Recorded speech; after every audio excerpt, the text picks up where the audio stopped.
not Thank you for reminding us. Anne McDonald, vous êtes aujourd'hui conseillère auprès du gouvernement japonais. Vous avez beaucoup travaillé sur les approches traditionnelles de gestion des ressources au Japon et d'autres activités. Est-ce que vous pouvez nous donner votre vision, vos suggestions, vos directions pour cette journée? Thank you very much. I welcome the move towards inclusive, open dialogues between the different stakeholders. I come from a background of field work and ethnology and working in the area of folklore and collecting the oral histories of fisheries communities in Japan and in other Asian countries. I've spent the last 20-some years traveling and living in communities, and I'm always amazed and humbled at the diverse and rich knowledge sets that you find among coastal communities. In fact, I've traveled 80% of the coastal communities of Japan, talking with, I would say, now over thousands of fisher, both men and women. And it's interesting that if you take the time and the energy to open your mind and your ears to the communities, they will start talking to you, communicating to you in their language, using their ocean words and ocean views about how they see the ocean and the resources that they harvest. And if they let you in the door to their communities, they will share with you some very interesting, I would say, riches that we sometimes overlook. For example, I work with ama divers, the women free divers in the Japan Sea, and they spend 11 months out of the year diving, often 4 hours to 6 hours diving in the ocean. They don't come up for a break or onto land for a break. And they have in a safe in their community maps that have been kept for generations. They map in their language, their words, the different areas of the ocean, their observations of the currents, what lives there, the habitats, etc. They have seasonal observations. And if we open our ears to these knowledge sets, not just among the ama divers in Japan, but other communities around the world, some of them don't have them in writing, and that's when you sit down with them and you put down a white piece of paper. You let them draw or write in their language, their words, how they view the ocean and the resources there. I'm not saying that that should always be the leading and driver of how we put it all together in the end, but I think open dialogue, dialogue that's inclusive, where we have the scientists, all the stakeholders sitting down together in the communities so that we develop workable management systems. I think it's if we can understand the people living in the communities who often depend on those resources for their livelihoods, we will come up with better workable solutions. Yesterday I was inspired by the presentations from Madagascar and Thailand, and we see that through their presentations that it is very critical that we ensure that NPAs are inclusive, the design, the implementation are inclusive, not exclusive, that we don't further disenfranchisement of the marginalized, small-scale, and artisanal fisher communities that depend on the very resources that we're aiming to protect under MPA promulgation, and that we empower these communities and they become an equal partner in MPAs in the coastal areas. So I think it goes without saying that yes, the science, sound science, is absolutely critical to all of this. But we also have to ensure that the designs are historically, socially, and culturally relevant. Just as a last note, yesterday, Dr. Ji-Hyun Lee from the Secretariat on the Convention on Biological Diversity touched on an initiative that was established in Japan at COP10 Nagoya, the Sustainable Ocean Initiative. And this is an initiative that works with the parties to achieve targets 6, 10, and 11. And as I say that it's important to have inclusive dialogue, it's on all the levels that we're working at, from the local to the national to the global.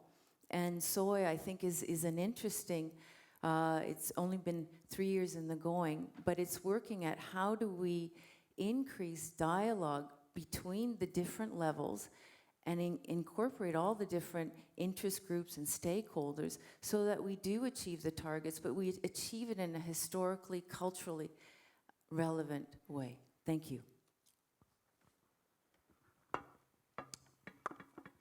Thank you, Anne, for those words.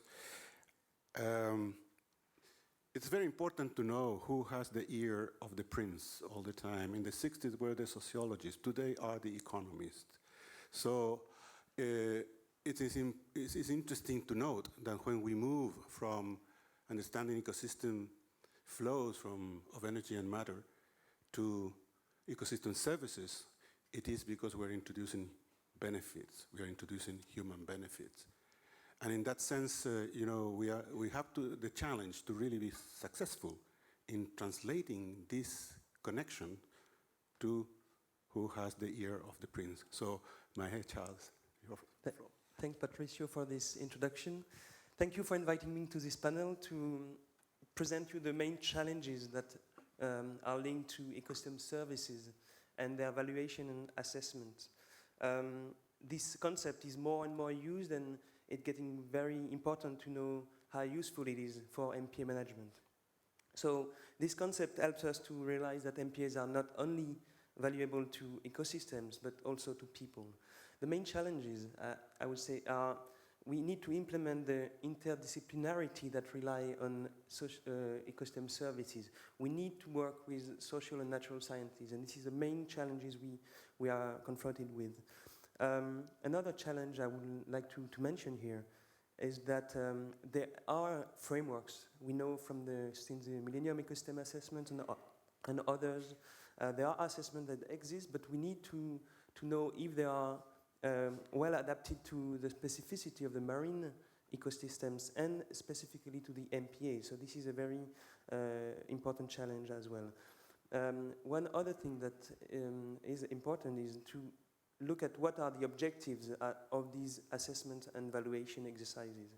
So sometimes we see values coming from good studies, but there is a gap between these values and how they're used in decision-making processes. So we need really to, with a collective discussion, decide what are the objectives of the assessment right from the beginning.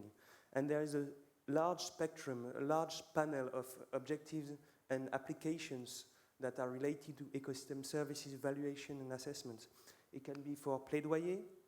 It can be used for assessing trade-offs. It can be used to help designing financing mechanisms. All these examples or applications will be exposed and presented and discussed today in different sessions. And I would say that it's very important that we really try to integrate this ecosystem services assessment in every step of the life cycle of an MPA. In each step of the MPA, of its life cycle, these assessments might be useful. But we need to know how it is integrated in the decision-making process. This is very important. So we will hopefully, at the end of the day, try to present you some of the key success factors of how you implement ecosystem services, valuation, and assessments. So again, not only economists, working everyone together and hopefully to make a good job. Thank you. Merci, merci Mahé. Grant, je crois que le sujet de la transmission vous est think that cher. the subject of transmission is close to your heart, and perhaps you can tell us a few words about this. Merci. My own background is in biological oceanography, but a long time ago I started to get drawn towards issues of public engagement and communication, which I think are critical factors with respect to MPA development. At the first MPA meeting in Australia, really people were getting together to try and agree on some definitions and to think a little bit about where they were with respect to the creation of MPAs and what the issues were. At the second meeting in Washington, there was a recognition of the rising role of public agencies in creating and managing MPAs. Now we've seen at this meeting a maturation, an evolution of the process to the point where now we're looking at how best to recognize all of the stakeholders in the process, and there are indeed a very large number of stakeholders. Very few of us will be involved in trying to create an MPA in an area where there are no people. Perhaps Phil is a slight exception to this because he has to go so far to find his area, but nevertheless, most of us will be working with MPAs that will require us to engage with a wide variety of stakeholders. And some of my colleagues might disagree with me, but I think we're beginning to get to the stage where we sort of have the science in hand. We can identify some of the hard scientific questions. We can't necessarily address all of them, but we're far further ahead there than we are with the public engagement piece. And an MPA, to be successful in the long term, has to have buy-in from a wide range of stakeholders with often very differing views and values.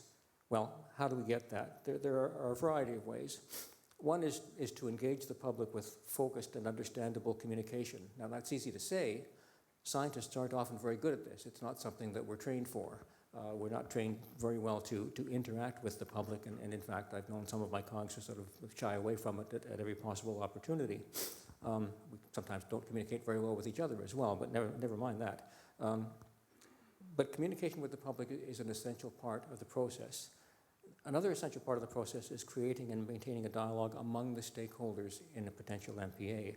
And Anne has talked eloquently about the need to incorporate traditional knowledge in the process. If you look at the list of presentations today, we see presentations involving culture and tradition, traditional knowledge, engagement of fishers in MPAs, social dimensions of MPAs.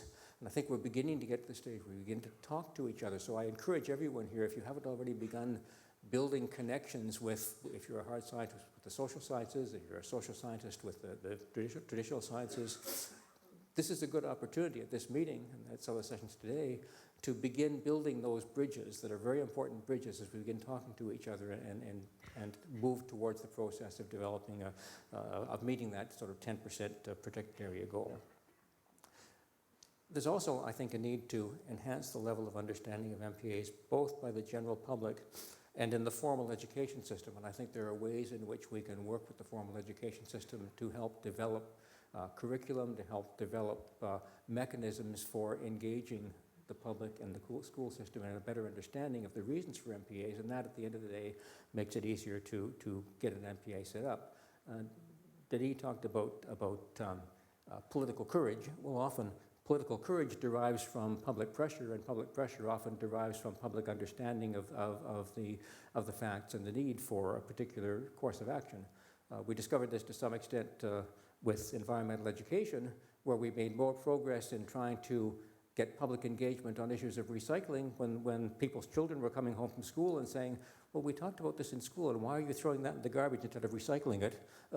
So getting the public engaged is a critical part of the process.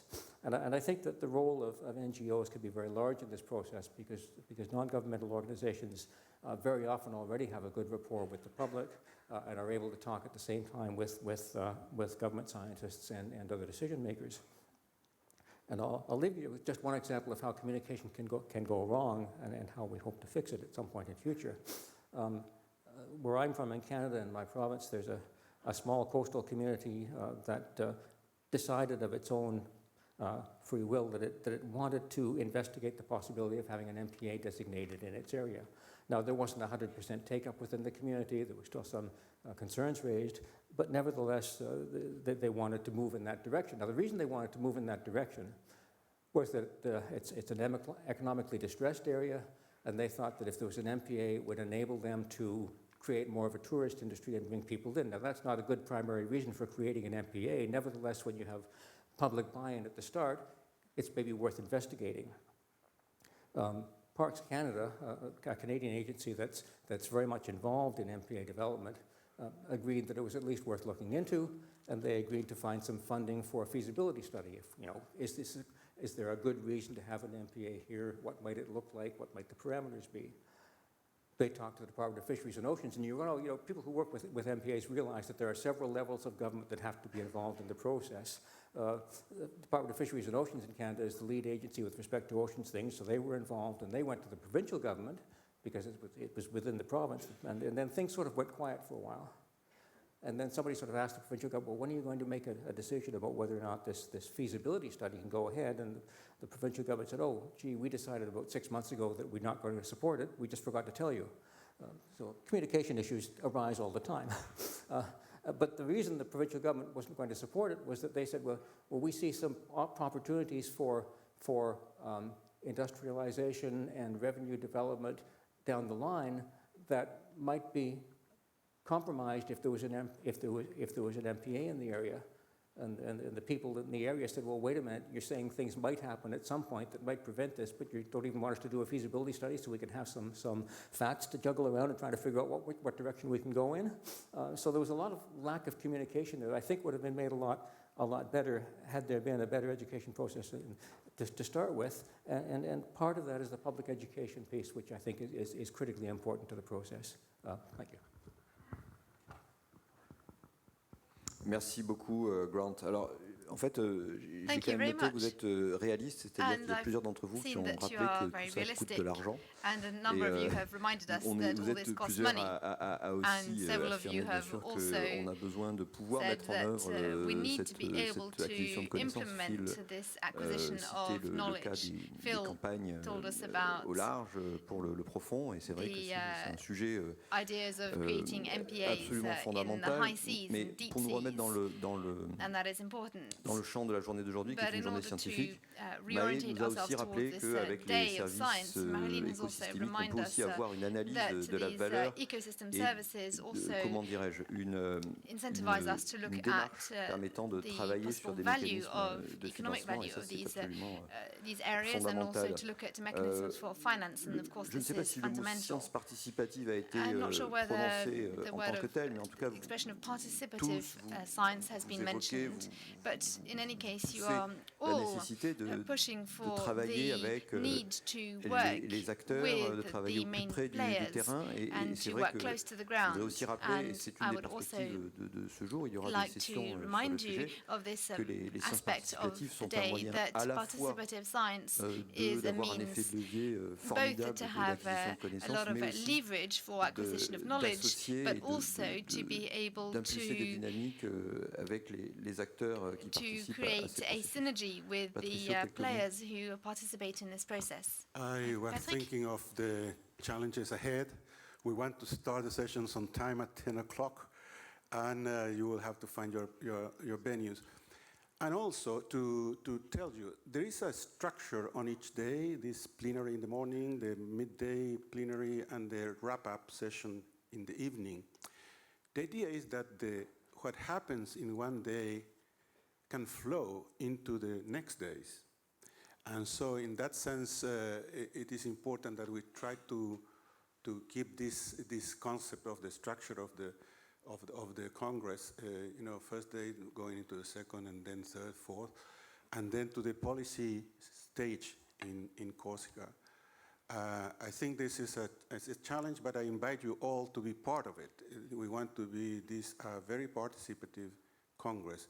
This is not a good example. The first session in the morning wasn't very participative, and I was ready to open the floor and, is there any burning questions out in the audience? But we were refrained to. We were humbled in not doing that. But the point is that we expect really a very engaged participation of all of you at the level of the workshops, knowledge cafe, at the special sessions. There are many, many opportunities. There are several venues, and there will be social events allowing a lot of networking. We are supposed to build a network of marine protected areas, but we also are supposed to build a network of people.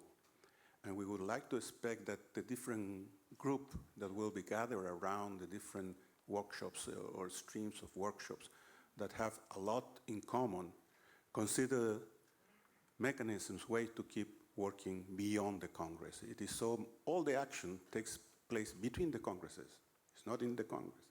So we need to organize better to extract the benefits of this wealth of knowledge and engagement and experiences, good practices that we have here represented in these rooms. So I welcome you again to the Congress, and I think we are now starting to fly off the airport. We are gaining altitude. We'll see what happens at midday. Thank you so much.